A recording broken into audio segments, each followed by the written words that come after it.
Next स्वर number 1 heading दे रही स्वर। स्वर क्या होगा भाई? स्वतंत्र रूप से बोले जाने वाले वर्ण। स्वतंत्र रूप से मतलब जो बिना किसी सहायता के बोले जाते हैं वर्ण, वे कहलाना है स्वर। लेखन के आधार पर स्वरों की संख्या कितनी मानी गई? 13। और उच्चारण के आधार पर यानी बोलने के आधार पर स्वरों की संख्या कितनी मानी गई? 10। राष्ट्रीय ग्रामर कह लो या राष्ट्रीय व्याकरण या सरकारी व्याकरण, अर्थात कामता प्रसाद गुरुजी जिनने सरकारी व्याकरण लिखी है, कामता प्रसाद गुरुजी के अनुसार स्वरों की संख्या 13 मानी जाती है। स्वर जो है निम्न है, वे निम्न कौन से हैं? ए, आ, छोटी, बड़ी, छटाऊ, बड़ाऊ, री, ए, आई, ओ, और, अंग, ए। ये टोटल लेखन के आधार पर 13 स्वर माने जाएंगे। लेखन के आधार पर ये 13 स्वर है। जब उच्चारण के आधार की बात आया है तो उच्चारण के आधार पर 10 माने जाए, वे टोटल 13 मत है। वे कौन से 3 हटा दिए हैं? लेखन के आधार पर 13 थे, उच्चारण के आधार पर जब 10 की बात की गई तो इन 3 की बात नहीं की गई। उच्चारण के आधार पर इन तीनों को नहीं लिया जाता। जब उन्होंने कहा लेखन कामता प्रसाद गुरु जी के अनुसार अगर बात करें तो स्वर कितने प्रकार के? 11। ये 11 में तो कौन से 2 हटे भाई? ये 2 हटा दो और इसके अनुसार ये 11 स्वर माने गए। दोबारा फिर समझ लेंगे, लेखन के आधार पर टोटल 13। जब उच्चारण के आधार की बात आई तो उच्चारण के आधार पर 2 खत्म हुए, 1 खत्म हुआ, केवल ये बचेंगे उच्चारण के आधार पर। अगर बात करें कामता प्रसाद गुरु जी के अनुसार कौन कौन से स्वर हैं, तो कामता प्रसाद गुरु जी के अनुसार स्वरों की संख्या जो है 11। 11 कौन से हैं? 2 हटा देंगे, बाकी ये बचेंगे 11 स्वर माने जाते हैं। इनमें भी ध्यान देंगे जो मूल स्वर है, मूल स्वर बोल सके या लघु स्वर बोल सके भाई, इन तीनों में ए, ई, उ, ये जो बोले गए हैं लघु या हर्ष स्वर बोले जाए भाई, या मूल स्वर बोले जाए।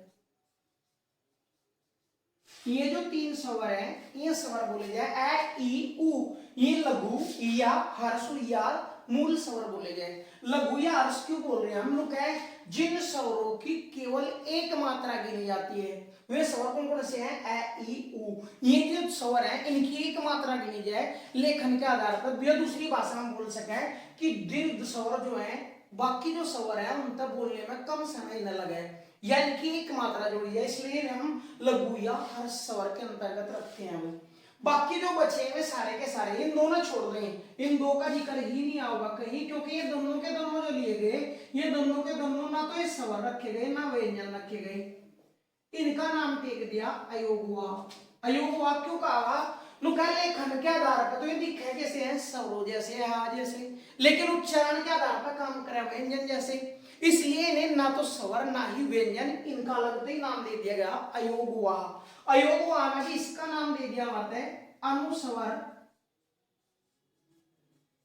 और इसका नाम दे दिया जाता है विसर्ग।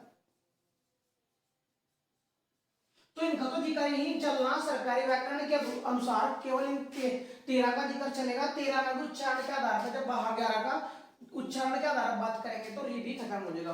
तो ध्यान देंगे इन 11 मत है, ये 3 क्या बताए? लघु स्वर या क्या बताया? हर्ष स्वर, अर्थात जिनकी एक मात्रा जुड़ी है या वो इन औरों तो बोलने में आधा समय पर निकल लगे।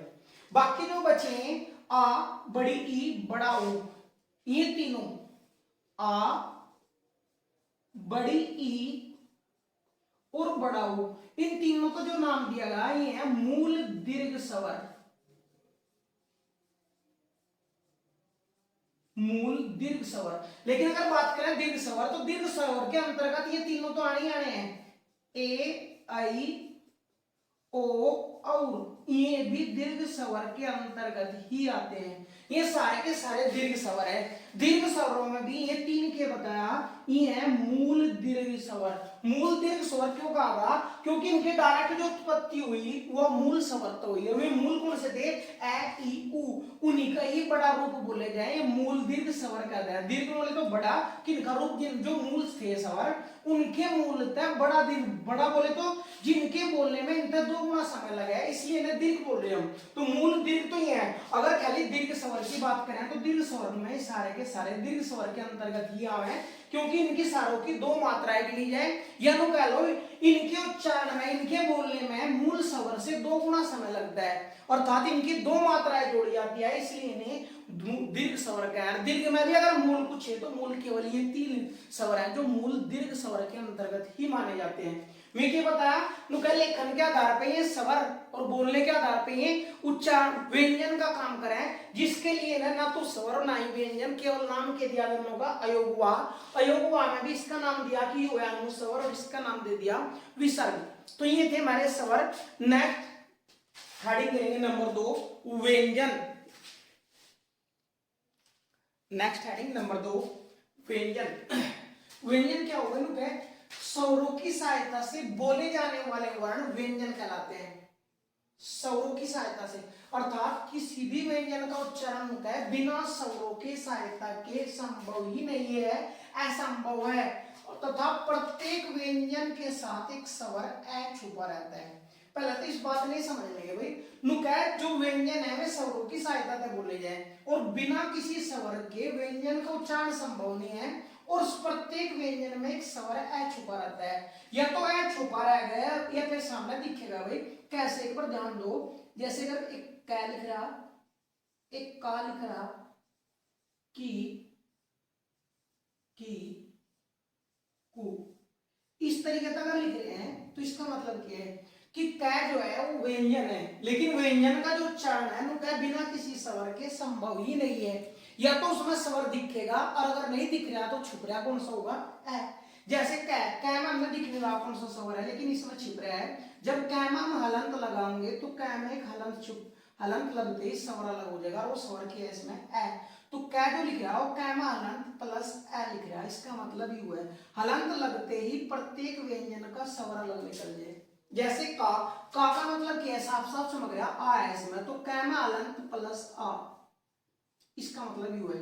की लिख रहा तो की का मतलब है कैमा हलंत प्लस बड़ी ई की मात्रा है तो बड़ी, छोटी की मात्रा है तो कैमा हलंत प्लस छोटी ई, ऊ की मात्रा है तो कैमा हलंत प्लस ऊ, छोटा हुआ है तो छोटा हो, बड़ा हुआ है तो। इसका मतलब है कि बिना किसी स्वर के व्यंजन का उच्चारण संभव ही नहीं है। अगर हमने कहीं में स्वर चमक रहा है तो बहुत अच्छी बात है, स्वर है का में आ है, ई है, ऊ है, लेकिन अगर नहीं चमक रहा तो कौन सा स्वर छुप रहा है, तो प्रत्येक व्यंजन में एक स्वर छुप रहा है, उसका नाम है ए। व्यंजनों की जो संख्या मानी जाए वो मानी जाए टोटल 33, लेकिन लोग है द्विगुण व्यंजन या उत्तक्षिक व्यंजनों को भी अगर शामिल कर लिया जाए, कौन कौन से हैं द्विगुण व्यंजन, ढाई नीचांक की बिंदी और ढाई नीचांक की बिंदी को भी शामिल किया जाए तो व्यंजनों की संख्या कितनी हो जाती है 35।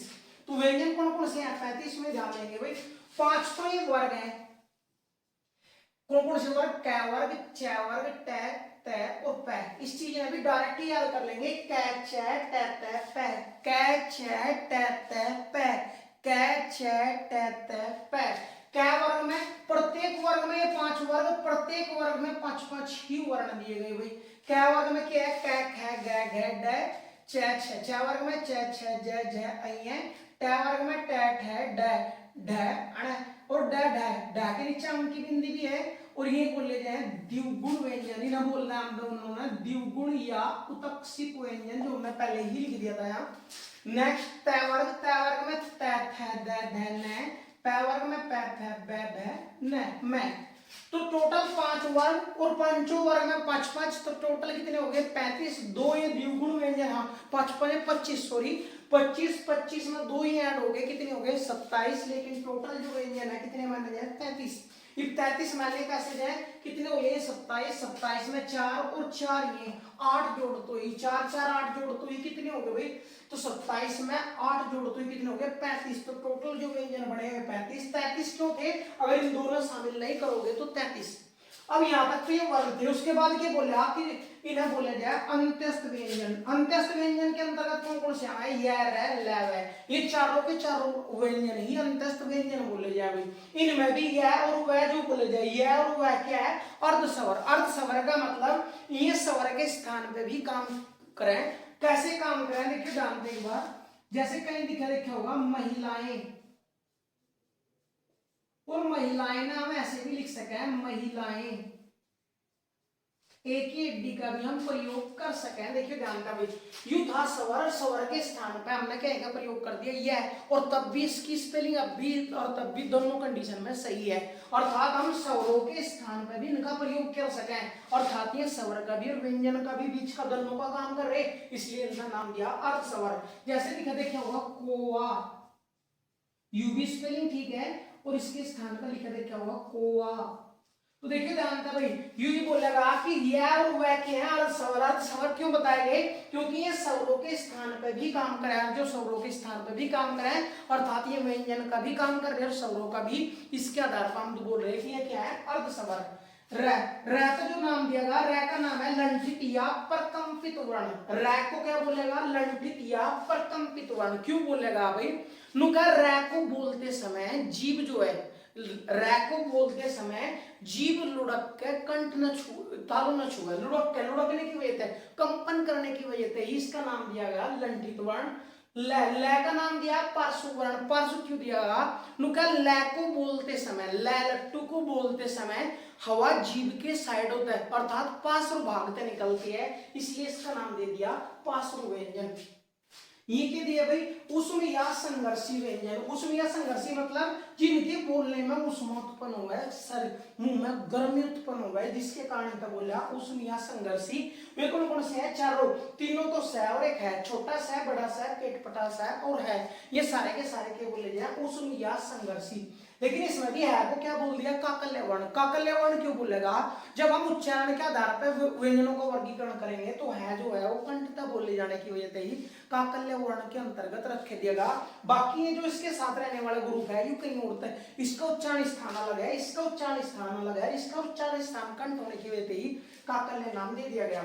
नेक्स्ट क्या है, चार है संयुक्त व्यंजन। संयुक्त क्या हो, संयुक्त व्यंजन हो गई नुका दो या दो से अधिक व्यंजनों के योग का जो व्यंजन बनेगा वो संयुक्त व्यंजन कहलाएगा। संयुक्त व्यंजन चार है, कौन कौन से, अक्सर है, अज्ञस्तर है। ये संयुक्त है क्यों, क्योंकि दो के मेलते बने, बड़ किस किस के मेलते रखे, यहाँ पे भी डायरेक्ट क्वेश्चन पूछा जाएगा। तो अक्सर जो बना वो कैमा हलंत प्लस पेट पटास के मेलता बना। ध्यान रहे कैमा हलंत, ऐसा ना हो कै प्लस पेट पटा से मिला, यू बिल्कुल गलत है। कैमा हलंत अर्थात स्वर रहित कै और पेट पटा से दोनों का मेल हो गई अक्सर बना। तरह का बना तैमा हलंत प्लस रह, अगे ज्ञानी का इतना बना जैमा हलंत प्लस अन्य, सरह का इतना बना बड़े सहमा हलंत प्लस रह बना भाई। तो ये थे हमारे व्यंजन, ध्यान देंगे, हमें इनकी जरूरत पड़ेगी। ग्रुप है यू, ग्रुप 5-5, कै वर्ग, च वर्ग, ट वर्ग, त वर्ग, प वर्ग, ये प्रत्येक वर्ग में 5-5 अक्षर हैं, इनकी यहाँ पे हमें जब जरूरत पड़ेगी जब हम व्यंजनों को वर्गीकरण करेंगे तो यू डायरेक्ट याद कर ले, कै च कहता है पै, कै च कहता है पै। ठीक है भाई, तो नेक्स्ट चलते हैं। नेक्स्ट भाई स्वरों का वर्गीकरण। स्वरों का वर्गीकरण पढ़ेंगे हम ध्यान देंगे। स्वरों का जो वर्गीकरण किएगा नंबर का है जीभ के आधार पर। जीभ के आधार पर स्वरों के 3 भागों में बांटा भाई, अग्र स्वर, मध्य स्वर और पश्च स्वर। अग्र स्वर के होंगे नुका जिन सब स्वरों के उच्चारण में जीभ का अग्र भाग काम करता है वे बोले जाए अग्र स्वर। और वे कौन कौन से हैं भाई, छोटी, बड़ी, ए, ऐ। और ये डायरेक्ट याद रखने हमने, कहीं भी पूछा जा सका निम्न में से कौन सा अग्र स्वर नहीं है, 3 नंबर दे देगा, एक अलग छांट कर दे देगा। तो अगर स्वर कौन कौन से हैं ये बात हमें पता हो, छोटी, बड़ी, ए, ऐ। मध्य स्वर, मध्य क्यों बोलेगा, उनका जिन स्वरों के उच्चारण में जीभ का मध्य भाग काम करता है। एक पॉइंट अपने तरीके से नोट कर लेंगे, जो चीज बोली जा रही है वो अभी इंपॉर्टेंट है, अगर लगा कि लिखनी है तो लिख लेंगे, बाकी मोस्ट इंपोर्टेंट चीज है आपके लिए, बाकी में जो बोल रहे हैं वे भी इंपॉर्टेंट है भाई। मध्य स्वर की बता, उनका जिन स्वरों के उच्चारण में जीभ का मध्य भाग काम करता है वे मध्य स्वर कहलावे और वो स्वर है ऐ। पश्च स्वर, पश्च स्वर में जिन स्वरों के उच्चारण में जीभ का पश्च भाग बोले तो पिछला भाग काम करता है वे पश्च स्वर कहलावा। पश्च स्वर कौन से हैं भाई, ए, छोटी, छोटी, बड़ी, ए, आई। इन पांचों छोड़कर जो भी 5 बचे हैं, 5 के बचे पश्च स्वर। नेक्स्ट सेकंड क्या है भाई कि ओठों की स्थिति के आधार पर भी स्वरों के 2 भेद माने जाए। 2 भेद कौन से, नंबर 1 वर्तमुखी और नंबर 2 अवर्तमुखी। वर्तमुखी कौन से हैं, जिन स्वरों के उच्चारण में हम जीभ, जिन स्वरों के उच्चारण में होठ गोलाकार हो जाए, वर्त के आकार के हो जाए, वर्त बोले तो गोल, जिन स्वरों के उच्चारण में ओठ गोलाकार हो जाते हैं वे स्वर के कहलाते हैं वर्तमुखी। और वर्तमुखी स्वर कौन से हैं? जो छोटे ऊ या फिर छोटे ऊ तो मिलकर छोटे ऊ बड़े ऊ है, या फिर इनसे मिलकर बने, ये इनसे मिलकर बने, यह बात हम आगे दर्शाएंगे भी कि ओ और किससे मिलकर बना। तो छोटा ऊ, बड़ा ऊ, ओ औ, ये सारे के सारे बोलने में होठ जो है वो गोलाकार हो जाए, वर्ताकार हो जाए, इसलिए वर्तमुखी। अवर्तमुखी का मतलब जिसमें गोलाकार नहीं होते। तो जिन स्वरों के उच्चारण में ओठ गोलाकार नहीं होते वे स्वर के कहलाते हैं अवर्तमुखी। इन चार में छोड़ देंगे, बाकी 6 के 6 स्वर जो बचेंगे वे क्या बचेंगे? अवर्तमुखी स्वर। नेक्स्ट, हवा का मुख व नाक से निकलने के आधार पर, हवा के मुख और नाक से निकलने के आधार पर भी स्वर दो भागों में बांटे गए। नंबर 1 निर्नुनासिक या मौखिक स्वर और नंबर 2 अनुनासिक स्वर। निर्नुनासिक स्वर के कहने जिन स्वरों के उच्चारण में हवा केवल मुख से निकलती है वे के कहलाते हैं निर्नुनासिक। और जितने भी स्वर हैं ऐ से लेकर अंग तक जो भी है हम 10 का प्रयोग करेंगे उच्चारण के आधार पर, 10 के 10 स्वर जो है कौन से जाएंगे? निर्नुनासिक। और जब 10 के 10 निर्नुनासिक में चले गए तो फिर अनुनासिक में कौन से गए? तो ध्यान देंगे मूलतः कोई भी स्वर अनुनासिक नहीं है। स्वरों को अनुनासिक बनाने के लिए उनमें अंक की बिंदी या चांद बिंदु का प्रयोग करें। क्यों? क्योंकि अनुनासिक के बोले गए जिन स्वरों के उच्चारण में हवा मुख के साथ साथ नाक से भी निकलती है वे अनुनासिक स्वर कहलाते हैं। अनुनासिक स्वर कैसे? जैसे ए पे चांद बिंदु लग गया या अंक की बिंदी लगा देते हैं हम, आप पे चांद बिंदु या अंक की बिंदी ई पे, ऐसे ही प्रत्येक स्वर जिन 10 स्वरों की हम बात कर रहे हैं किसी पे भी चांद बिंदु या अंक की बिंदी अगर लगा दोगे तो उनके उच्चारण में हवा मुख के साथ साथ नाक पे भी निकलेगी। इसलिए मुख के साथ साथ नाक से भी निकला है वो कौन सा होगा? अनुनासिक स्वर। नेक्स्ट हेडिंग है नंबर 4 कि मुख द्वार खुलने के आधार पर। नंबर 4 क्या गया होगा भाई? गए खाई था ना। तो मुख द्वार खुलने के आधार पर स्वरों को 4 भागों में बांटेगा भाई। नंबर 1 विवर्त स्वर और इसमें भी बता दिया अर्धविवर्त। नंबर 3 संवर्त और नंबर 4 अर्ध संवर्त स्वर। विवर्त स्वर की परिभाषा क्या है? जिन स्वरों के उच्चारण में मुख द्वार पूरा खुलता है वे विवर्त स्वर कहलाएगा। उसमें एक ही आ गया आ। नेक्स्ट अर्धविवर्त जिन स्वरों के उच्चारण में मुख द्वार लगभग आधा खुलता है वे स्वर अर्धविवर्त कहलाएगा। ए ऐ ओ ये है अर्धविवर्त स्वर। नेक्स्ट संवर्त स्वर जिन स्वरों के उच्चारण में मुख द्वार लगभग बंद रहता है वे संवर्त स्वर के अंतर्गत आते हैं, जैसे ई ऊ, हाँ छोटी बड़ी, छोटा ऊ बड़ा ऊ। अर्ध संवर्त जिन स्वरों के उच्चारण में लगभग मुख द्वार क्या है? आधा खुला रहता है या आधा बंद रहता है वे क्या कहलाता है? अर्ध संवर्त में 2 है ए औ। तो हमने इनकी परिभाषा की भी जरूरत नहीं है, डायरेक्ट हमने जरूरत पड़ेगी संवर्त स्वर कौन कौन से है। तो ये चीज बताऊं छोटी बड़ी, छोटा ऊ बड़ा ऊ। विवर्त स्वर कौन सा है? आ। विवर्त स्वर कौन सा है? आ। तो उन्हें डायरेक्ट पता हो इसलिए इंपोर्टेंट है, मोस्ट इंपोर्टेंट। नेक्स्ट यू बनेगा गैर। अब के दिया स्वरों का प्रकार दिया कि मात्रा और उच्चारण के आधार पर भी स्वर 3 भागों में बांटे गए। नंबर 1 लघु या हर्ष स्वर, नंबर 2 दीर्घ स्वर या गुरु स्वर और नंबर 3 के बनता प्लुप्त स्वर। लघु या हर्ष या मूल। मूल क्यों कहा? क्योंकि इनसे उत्पत्ति हुई बाकी सारे स्वरों की, तो ये तो है मूल। मूल लघु क्यों कहा या हर्ष क्यों कहा? लघु और हर्ष बोले तो छोटा, छोटा इसलिए काम का जिन स्वरों के उच्चारण में मुख द्वार, जिन स्वरों के उच्चारण में बहुत ही कम समय लगता है, जिन शब्दों के उच्चारण में बहुत ही कम समय लगा है इसका नाम है लघु स्वर। इनकी जो मात्रा गिनी जाए 3। तो ये चारों के चारों जो है ये मूल स्वर हैं। अगर बात करें मूल स्वरों की तो मूल स्वर है 4 ए ई उ री। और अगर बात करें लघु स्वर की तो ये 3 है। लघु स्वर के अंतर्गत जो है यू भी लघु स्वर ही है, लेकिन उच्चारण के आधार पर भी इसका प्रयोग नहीं करते। दीर्घ स्वर क्या होता है या गुरु स्वर? जिन स्वरों के उच्चारण में लघु स्वर तक बोलने में 2 गुना समय लगता हो, जिन स्वरों के उच्चारण में लघु समय तक 2 गुना समय लगता हो वे क्या नाम है? दीर्घ स्वर। और दीर्घ स्वर के अंतर्गत इन 3 में घटा देंगे ये 7 के साथ, टोटल 10 का प्रयोग करें 10 मतलब 7 के साथ कहा जाएंगे भाई दीर्घ या गुरु स्वर के अंतर्गत। लेकिन फिर वही कंडीशन ये सारे के सारे दीर्घ हैं इसलिए इनकी 2 मात्रा जोड़ी जाए, और 2 मात्रा जोड़ी जाए तो मूल दीर्घ स्वर की अगर बात करोगे तो मूल दीर्घ स्वर के अंतर्गत ये केवल 3 आएंगे। ये मूल दीर्घ स्वर है, बाकी ये दीर्घ तो है लेकिन दीर्घ के साथ साथ ये संयुक्त स्वर भी है। तो संयुक्त स्वर टोटल कितने हैं? 4। संयुक्त क्यों कहा? फिर वही बात, संयुक्त कब बनेगा कि जब 2 या 2 से अधिक के मेलता बना हो। तो ये जो स्वर बने ये केवल देखो जानते हैं ये मूल स्वर, मूलतः जो उत्पत्ति हुई है मूल दीर्घ की हुई है, और मूल दीर्घों की हालत तक किसकी उत्पत्ति हुई? संयुक्त स्वर की। तो संयुक्त स्वर 4 है। उन चारों का निर्माण कैसे हो रहा है वो देख लेंगे। एक जो बनी हुआ कैसे बनी? ए के साथ छोटी या बड़ी के मेल होने से भी एक बनेगी भाई। आई की अलग कैसे बनी, ए के साथ ए की डी का रूप यानी ए का मेल होने पे ही आई बनेगा। ओ कैसे बना, ए के साथ छोटा ओ या बड़ा ओ के मिलते ही ओ बना।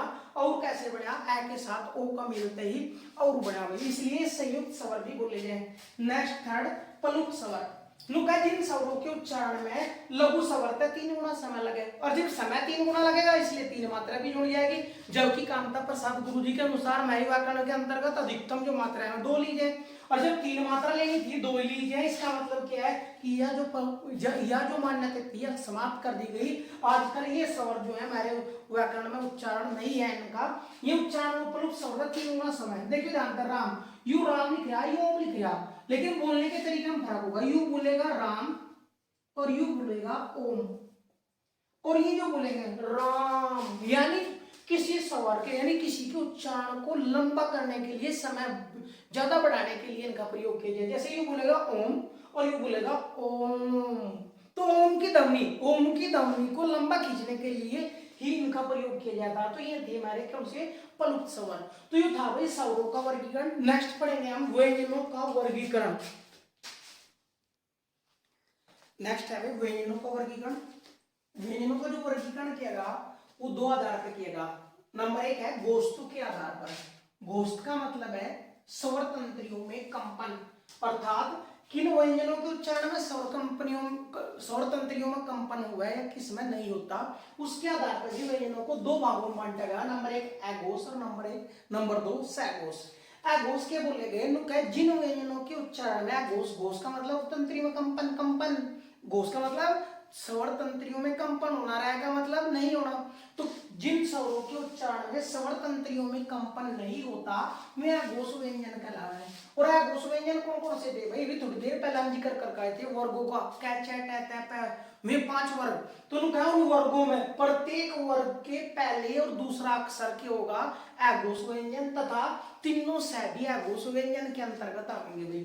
सघोष व्यंजन जिन व्यंजनों के उच्चारण में स्वर तंत्रियों में कंपन होता है, कंपन होना स्वर तंत्रियों में, तो कंपन होना सघोष का मतलब घोष सहित, घोष का मतलब आवाज, अर्थात जिन व्यंजनों के उच्चारण में स्वर तंत्रियों में कंपन होता है वे क्या नाम है, सघोष व्यंजन। सघोष व्यंजन कौन से हैं, ध्यान दो भाई। जब वर्ग था, वर्ग में थे 5 अक्षर, 5 मतलब प्रत्येक वर्ग का पहला और दूसरा चलेगा। यहाँ बच्चे कौन से, प्रत्येक वर्ग का तीसरा, चौथा और पांचवा अक्षर ही क्या कहलाएगा, सघोष व्यंजन। और इनके साथ साथ कौन से सारे अंतस्थ व्यंजन और है भी सघोष के अंतर्गत ही जाएंगे। अंतस्थ व्यंजन कौन से, और है भी। नेक्स्ट नंबर 2 प्राणत्व के आधार पर, यह नंबर है प्राणत्व के आधार पर व्यंजनों का वर्गीकरण कैसे करा। तो यहाँ प्राण का अर्थ है आवासी, और इसके आधार पर भी व्यंजन 2 भागों में बांटे गए, एक अल्प प्राण और एक महाप्राण। अर्थात है जिन व्यंजनों के उच्चारण में, बोलने में, उच्चारण में मुख से बहुत कम आवाज निकलती है वे अल्प प्राण कहलाते हैं। और अल्प प्राण के अंतर्गत प्रत्येक वर्ग का पहला, तीसरा और पांचवा वर्ण होगा भाई। प्रत्येक वर्ग का पहला, तीसरा और पांचवा वर्ण, तथा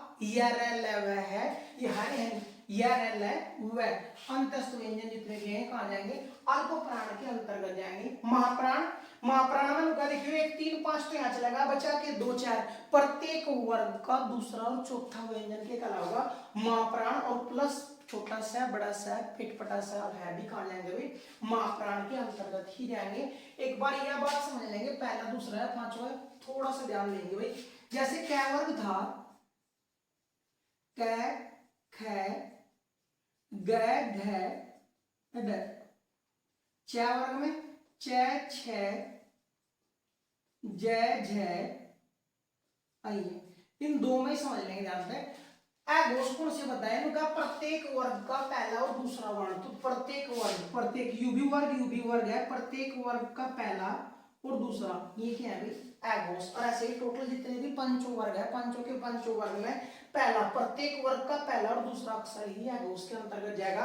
बचे कौन से, तीसरा, चौथा और पांचवा, यू कहाँ जाएगा, सघोष के अंतर्गत जाएगा। नेक्स्ट अल्पप्राण और महाप्राण कैसे बांटते हैं भाई। अल्पप्राण में क्या बताया, उनका प्रत्येक वर्ग का पहला, तीसरा और पांचवा। देखिए पहला यू, तीसरा यू और पांचवा यू, ये कहाँ जाएंगे भाई, प्रत्येक वर्ग का, ये भी और ये भी, प्रत्येक वर्ग का पहला, तीसरा, पांचवा, पहला, तीसरा, पांचवा का अल्पप्राण के अंतर्गत। बचा कौन सा, दूसरा और चौथा यू, मापराण के अंतर्गत जाएगा भाई। तो ये थे हमारे व्यंजनों का वर्गीकरण। एक लास्ट हेडिंग बचेगा हमारा स्वरोर व्यंजनों का उच्चारण स्थान। तो ध्यान देंगे जितनी या व्याकरण हमने जितना वर्णमाला भी यहाँ तक पढ़ ली हमने, इस मत 1 नंबर या एक क्वेश्चन आने के चांस है, और जो बचा स्वरों का वर्गीकरण उस मत 1 नंबर आने के चांस है भाई। तब जाकर 2 क्वेश्चन पढ़ेंगे। तो नेक्स्ट टॉपिक क्या होगा, स्वरों और व्यंजनों का वर्गीकरण।